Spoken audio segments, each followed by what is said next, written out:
Alright, I promised I would make a video, so here it is. And it's actually not about either of the shorts that I made over the weekend. Let me know if you guys like the short videos or if they're annoying, but it's a good way for me to have like a place marker to hold an idea so I come back and make a video about it. So that works for me. Over the weekend I watched a few movies. One of them surprised me, Cowboys and Aliens. It was pretty good. But I was actually going to talk about a few words, and one of those is enough.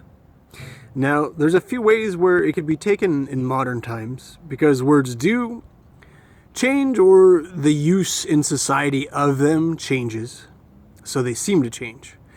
If you have just enough, well, sometimes that means you're just scraping by. Another way of thinking about it is Thanksgiving. You've eaten enough and you're about to burst because you've had so much.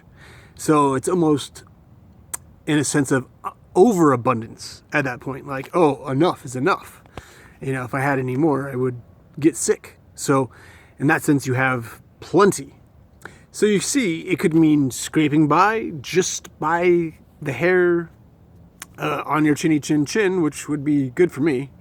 Or it could mean so much, so very full, like my beard is.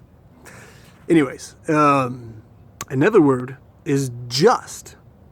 Now, if you think someone is just, they're noble, they're chivalrous, maybe like a knight is just, like the Dark Knight Batman is just. Or you could think just enough, barely enough. So isn't it weird that two words, which could be used strung together congruently, just enough, can mean so many different things? And that's how all words are. That's not true. That's how a lot of words are. And if you go check out the etymology of a word, etymology,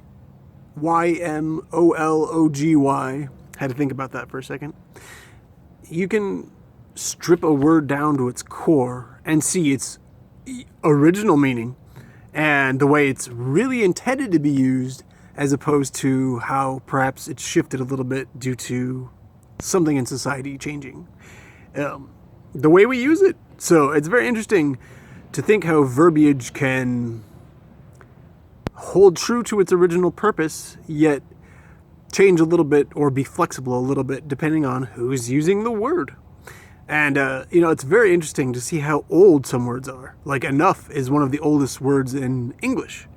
So maybe that was one of the things that got me really interested in the word itself and, looking up words.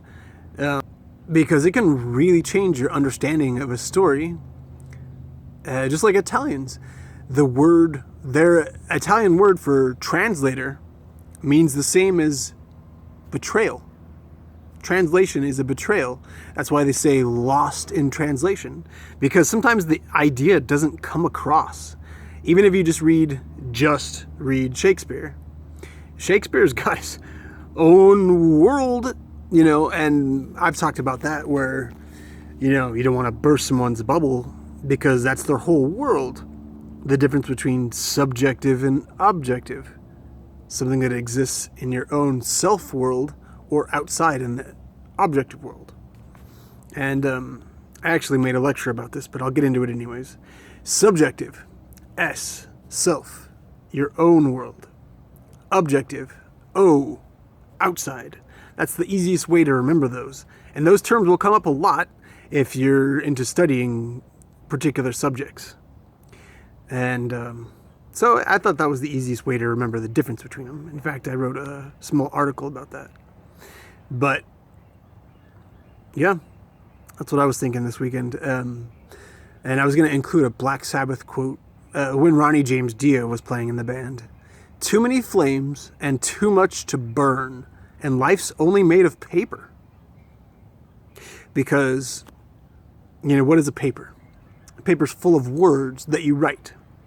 Paper's a tree, obviously, comes from a tree. And what's a word? A word is just a thought.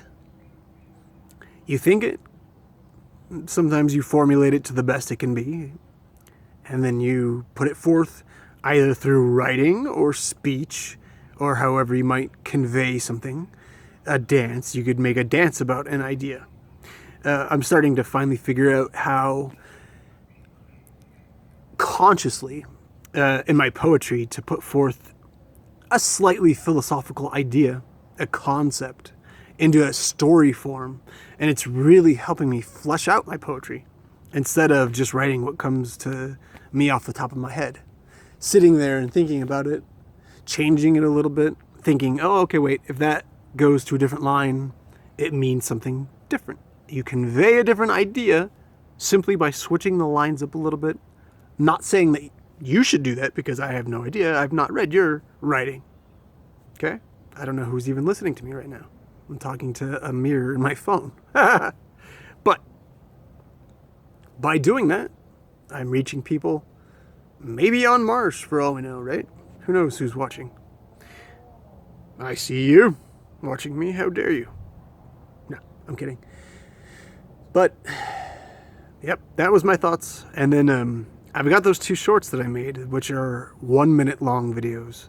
I'm going to look at both of those again and remember what I was getting at with those. And then I'll make videos about those too. I think I'm going to keep them short, probably between 5 and 10 minutes, because it takes a long time for me to upload on the internet.